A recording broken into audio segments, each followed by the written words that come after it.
Hello guys, अपन आज continue करेंगे cell the unit of life को। अपन ने लास्ट क्लास में माइटोकॉन्ड्रिया, एंडोमेम्ब्रेन सिस्टम और राइबोसोम्स खत्म किए थे। तो आज अपन फर्दर ऑर्गेनेल्स को देखेंगे। तो पढ़ते हैं अपन प्लास्टिड्स के बारे में। प्लास्टिड्स सारे प्लांट सेल्स में पाए जाते हैं और यूग्लिनॉइड्स में भी होते हैं। ये क्या करते हैं, स्पेसिफिक पिगमेंट बियर करते हैं और पिगमेंट की वजह से प्लांट्स को स्पेसिफिक कलर इम्पार्ट करते हैं। फिर based on the type of pigments plastid जो है तीन तरह के डिवाइडेड हैं, ल्यूकोप्लास्ट, क्रोमोप्लास्ट और क्लोरोप्लास्ट। तो ये तीनों पिगमेंट के बेस पे हैं। ल्यूकोप्लास्ट का मतलब क्या है, ल्यूको से अपन समझ सकते हैं, ल्यूको वर्ड का मतलब क्या होता है, वाइट। तो ये कलरलेस प्लास्टिड्स होते हैं क्योंकि इनमें जो पिगमेंट है वो एब्सेंट है। तो इनका फंक्शन क्या है, इनका फंक्शन है न्यूट्रिएंट को स्टोर करना, फूड को स्टोर करना। फिर ये फर्दर तीन तरह के होते हैं, ल्यूकोप्लास्ट, अमाइलोप्लास्ट, इलायोप्लास्ट और एल्यूरोप्लास्ट। तो अमाइलोप्लास्ट अपन समझ सकते हैं कि अमाइलो मतलब क्या होता है, अमाइलो से अपन समझते हैं स्टार्च। तो इनका फंक्शन है स्टार्च या कार्बोहाइड्रेट को स्टोर करना। एग्जाम्पल क्या बोलेंगे अपन इसका, पोटैटो। फिर आता है इलायोप्लास्ट। इलायो वर्ड का मतलब क्या होता है ग्रीक में, ऑलिव ऑयल। तो अपन इससे क्या समझ सकते हैं कि इलायोप्लास्ट जो है ऑयल्स और फैट्स को स्टोर करते हैं। फिर थर्ड है एल्यूरोप्लास्ट। तो एल्यूरोन लेयर अपन ने पढ़ी थी, एंडोस्पर्म है ना, एंडोस्पर्म आपको याद होगा। तो उस पर क्या होता है, वो प्रोटीन रिच लेयर होती है। तो अपन उससे समझ सकते हैं इसको कि एल्यूरोप्लास्ट का फंक्शन है प्रोटीन को स्टोर करना। सेकेंड प्लास्टिड जो हमारा है वो क्रोमोप्लास्ट, क्रोमो से कलर। तो इसका काम क्या है, इसका काम है प्लांट के पार्ट्स को कलर देना। Presence of fat soluble carotenoid pigments like carotene और जेंथोफिल। तो इसमें क्या होता है, फैट सॉल्युबल कैरोटीनॉइड पिगमेंट्स होते हैं जैसे कैरोटीन या फिर जेंथोफिल हो गया, जिसकी वजह से ये प्लांट के पार्ट्स को येलो, ऑरेंज या फिर रेड डिफरेंट कलर्स देता है। तीसरा प्लास्टिड जो हमारा बहुत इंपॉर्टेंट है, क्लोरोप्लास्ट। इस पे हमारे क्या होते हैं, इस पे हमारे क्लोरोफिल और कैरोटीनॉइड पिगमेंट्स प्रेजेंट होते हैं जो कि लाइट एनर्जी को ट्रैप करके फोटोसिंथेसिस में हेल्प करते हैं।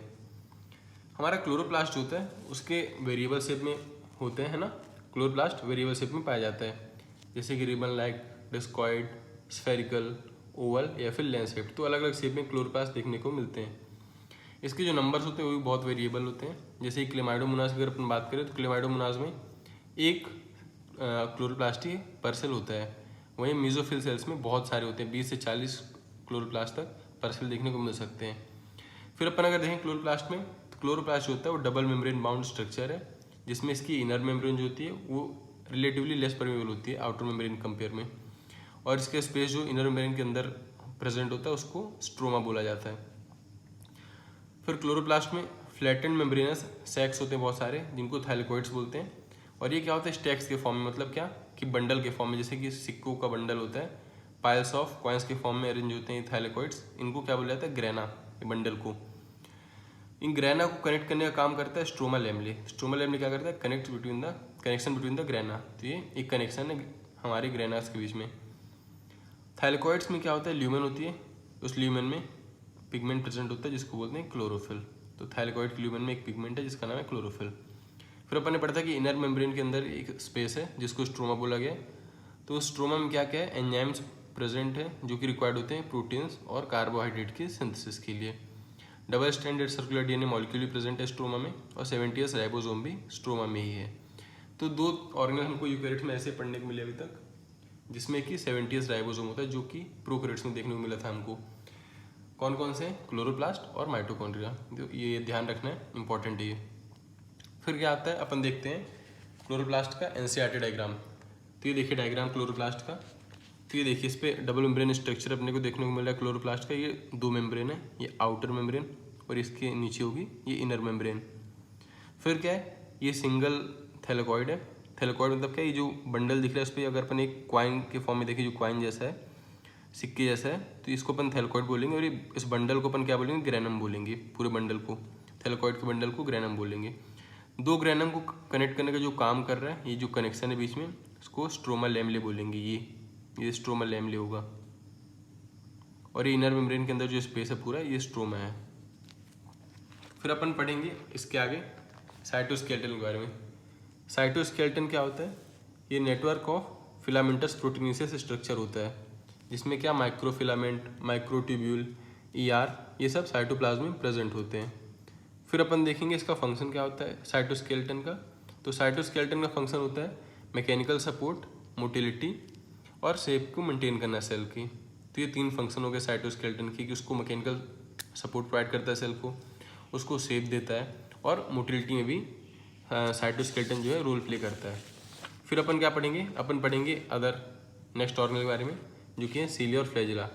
सीलिया फ्लैजिला जो है बहुत ही इंपॉर्टेंट होते हैं लोकोमोटरी एक्टिविटी में। सीलिया फ्लैजिला क्या होते हैं, हेयर लाइक आउट ग्रोथ होती है सेल मेम्ब्रेन से, सेल के जो कि कवर्ड होती है सेल मेम्ब्रेन से। तो ये इंपॉर्टेंट है सेल मेम्ब्रेन, यहाँ पे सेल मेम्ब्रेन ध्यान रखिए कि सेल मेम्ब्रेन की आउट ग्रोथ होती है, ना कि सेल वॉल की। ये क्या होते हैं, इमर्ज होते हैं सेंट्रियोल लाइक स्ट्रक्चर, जिसको कि बेसल बॉडी बोलते हैं। बेसल बॉडी जो है हमारे सेंट्रियोल से ही बनती है, सेंट्रियोल ही बेसल बॉडी को बनाता है। और बेसल बॉडी होती है वो मेम्ब्रेन लेस होती है, मतलब क्या कि ये सेल मेम्ब्रेन से कवर्ड नहीं है एक तरह से। बेसल बॉडी जो है सेल मेम्ब्रेन से कवर्ड नहीं होती है, ध्यान रखिएगा। और हमारा सीलिया फ्लैजिला जो है ये सेल मेम्ब्रेन से कवर्ड होते हैं, ठीक। फिर अपन अगर फ्लैजिला देखेंगे तो फ्लैजिला अपन ने प्रोकैरियोट सेल में पढ़ा था, जो कि लोकोमोशन करा रहा था। अपन यहाँ पे भी फ्लैजिला पढ़ रहे हैं यूकैरियोट्स में, पर ये जो फ्लैजिला है हमारा स्ट्रक्चरली डिफर करता है प्रोकैरियोटिक फ्लैजिला से। फिर सीलिया अपन देखेंगे। सीलिया क्या होता है, स्मॉल स्ट्रक्चर होता है जो कि ओर की तरह काम करता है। ओर अपन पढ़ते हैं, जहाँ अपन ने देखा होगा जो नावें होती है, नाव होती है, नाव को जो आगे बढ़ाने का काम करते हैं वो लॉन्ग लकड़ियाँ जो होती है लंबी लंबी ब्रॉड होती हैं बेस पे, तो वो ओर्स होते हैं। तो ये ओर की तरह काम करते हैं सीलिया। ये पेंडुलर मूवमेंट शो करते हैं। पेंडुलर मूवमेंट मतलब क्या कि कोऑर्डिनेटेड मोशन शो करते हैं सीलिया, जिसे क्या करते हैं कि मूवमेंट ऑफ ईदर सेल और द सराउंडिंग फ्लूइड। तो ये सेल या फिर सराउंडिंग फ्लूइड का मोशन करवाते हैं सीलिया। फिर अपन पढ़ेंगे फ्लैजिला के बारे में। तो फ्लैजिला जो होते हैं, फ्लैजिला कंपेरेटिवली सीलिया के अगर अपन कंपेयर करेंगे तो थोड़ी लॉन्ग होते हैं, और ये क्या करते हैं, सेल की मूवमेंट को करते हैं। सीलिया अपना सेल इधर या फिर फ्लूइड दोनों का मूवमेंट करा सकता था, पर फ्लैजिला सिर्फ सेल का मूवमेंट करवा रहा है। सीलिया अपना पेंडुलर मूवमेंट शो कर रहा था, मतलब क्या कोऑर्डिनेटेड मूवमेंट, पर फ्लैजिला अपना अंडुलेटिंग मूवमेंट शो कर रहा है, मतलब कि अनकोऑर्डिनेटेड मूवमेंट फ्लैजिला शो करता है। फिर अपन पढ़ेंगे सीलिया फ्लैजिला में क्या होता है, उसके कोर या फिर फिलामेंट को अपन एक्सोनिम बोलते हैं। सीलिया फ्लैजिला में एक्सोनिम जो कि कंपोज होता है माइक्रोट्यूब्यूल्स, जो कि पैरेलली लॉन्ग एक्सिस के अरेंज होती है ना। फिर अपन पढ़ेंगे जो माइक्रोट्यूब्यूल्स का अरेंजमेंट होता है वो कैसा होता है। ये बहुत इंपॉर्टेंट है, नीट में आएगा और कई बार आने के चांसेस हमेशा बने रहते हैं इसके। तो माइक्रोट्यूब्यूल्स का जो अरेंजमेंट होता है वो 9+2 होता है। इसका मतलब क्या कि जो 9 है, ये 9 पेरीफेरल माइक्रोट्यूब्यूल्स को बता रहा है, जो कि डबलेट के फॉर्म में है, दो के फॉर्म में है ना। और ये 2 है, ये 2 सिंगलेट सेंट्रल माइक्रोट्यूब्यूल्स को बता रहा है कि सेंटर में 2 माइक्रोट्यूब्यूल जो है सिंगल प्रेजेंट है। ये भी बहुत इंपॉर्टेंट 9+2 अरेंजमेंट जो होता है माइक्रोट्यूब्यूल्स का, है ना, सीलिया फ्लैजिला में। फिर अपन पढ़ेंगे क्या कि जो अपन ने पढ़ा कि 2 सेंट्रल माइक्रोट्यूब्यूल्स हैं, तो इनके बीच में जो कनेक्शन होता है उसको क्या बोलते हैं, ब्रिज बोलते हैं। 2 सेंट्रल माइक्रोट्यूब्यूल्स का जो कनेक्शन होता है उसको ब्रिजेस कहा जाता है। और जो कवरिंग होती है सेंट्रल माइक्रोट्यूब्यूल्स की उसको सेंट्रल सीथ कहा जाता है। और फिर जो कनेक्शन होता है हमारा क्या, पेरीफेरल ट्यूब्यूल्स अपन जो पढ़ा है, जो कि डबलेट के फॉर्म में, और ये सेंट्रल सीथ, तो इसका क्या बोलते हैं, कनेक्शन बिटवीन पेरीफेरल ट्यूब्यूल्स और सेंट्रल सीथ, उसको रेडियल स्पोक बोलते हैं। फिर अपना ये लिंकर मिस हो गया। लिंकर क्या होता है, जो अपनी पेरीफेरल ट्यूब्यूल्स के बीच में कनेक्शन, दो डबलेट के बीच में जो कनेक्शन होता है उसको बोलते हैं लिंकर्स। तो अपन डायग्राम देखते हैं। इसका डायग्राम बहुत ही अच्छा है और बहुत ही इंपॉर्टेंट आसान सा डायग्राम है, देखिएगा। ये डायग्राम जो है, ये देखिए अपना डायग्राम है सीलिया फ्लैजिला का, जो कि शो कर रहा है अपना इंटरनल स्ट्रक्चर को इलेक्ट्रॉन माइक्रोग्राफ में, है ना। ये इस पर क्या देखिए, ये प्लाज्मा मेम्ब्रेन हो गई। ये अपने पेरिफेरल माइक्रोट्यूब्यूल देखिए डबलेट के फॉर्म में, दो के फॉर्म में, इनको कनेक्ट कर रहा है क्या, ये लिंकर। ये बीच में इंटर डबलेट ब्रिज जो है ये लिंकर ही है। फिर ये क्या है, अपने सेंट्रल माइक्रोट्यूब्यूल जो कि 2 हैं और सिंगलेट हैं, इनको कनेक्ट कौन कर रहा है, ये बीच में कनेक्शन है। फिर ये क्या है, इनको जो सराउंड कर रहा है सेंट्रल सीथ है। सेंट्रल सीथ और पेरिफेरल माइक्रोट्यूब्यूल को कनेक्ट करने का काम कर रहा है हमारे रेडियल स्पोक्स। तो ये हमारा स्ट्रक्चर हो गया इलेक्ट्रॉन माइक्रोग्राफ किसका, हमारे सीलिया और फ्लैजिला का। फिर अपन आगे बढ़ते हैं, अपन पढ़ते हैं सेंट्रोजोम और सेंट्रियोल्स के बारे में। तो सेंट्रोजोम और सेंट्रियोल्स की अगर अपन बात करें तो सेंट्रोजोम क्या होता है, ये सेंट्रियोल्स को मिला के अपन सेंट्रोजोम बोलते हैं, जो कि सेंट्रियोल्स अपने क्या होते हैं, परपेंडिकुलर होते हैं ईच अदर, और इनके सराउंडिंग क्या होता है, amorphous peri centriolar material present होता है ना। तो ये अपना सेंट्रोजोम हो गया। सेंट्रियोल थोड़ा इंपॉर्टेंट है, इसको अपन डी पे पढ़ेंगे। तो सेंट्रियोल क्या होता है, सिलेंड्रिकल स्ट्रक्चर विदाउट मेम्ब्रेन। ये सेंट्रियोल हमारा एक सिलेंड्रिकल स्ट्रक्चर है जो कि मेम्ब्रेन लेस है। ये लोकेटेड होता है नियर द न्यूक्लियर एनवेलप, तो न्यूक्लियर एनवेलप के पास ही लोकेटेड होता है सेंट्रियोल। ये क्या होता है, बहुत सारे प्लांट सेल्स में एब्सेंट होता है, ये इंपॉर्टेंट है ना।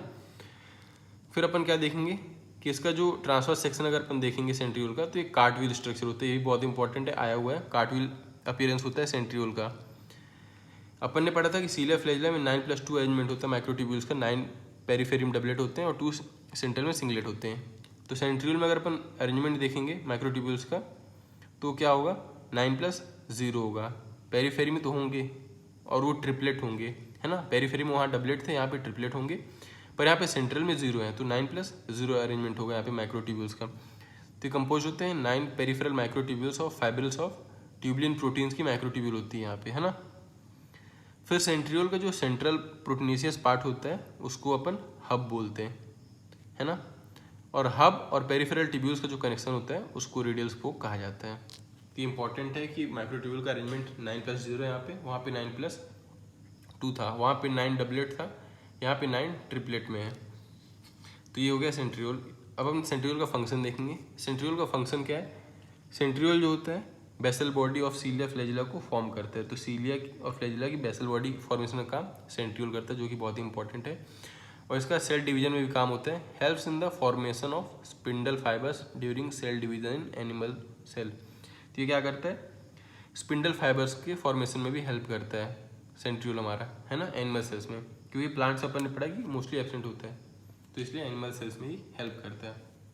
तो ये हमारा क्या क्या हो गया, अपन ने पढ़ा प्लास्टिड्स के बारे में पहले, फिर अपन ने एंसाइटियम डायग्राम देखा, अपन ने क्लोरोप्लास्ट को अच्छे से पढ़ा, साइटोस्केलेटन को पढ़ा अपन ने, फिर अपन ने सीलिया फ्लैजिला, फिर लास्ट में भी क्या पढ़ा अपन ने, सेंट्रोजोम और सेंट्रियोल।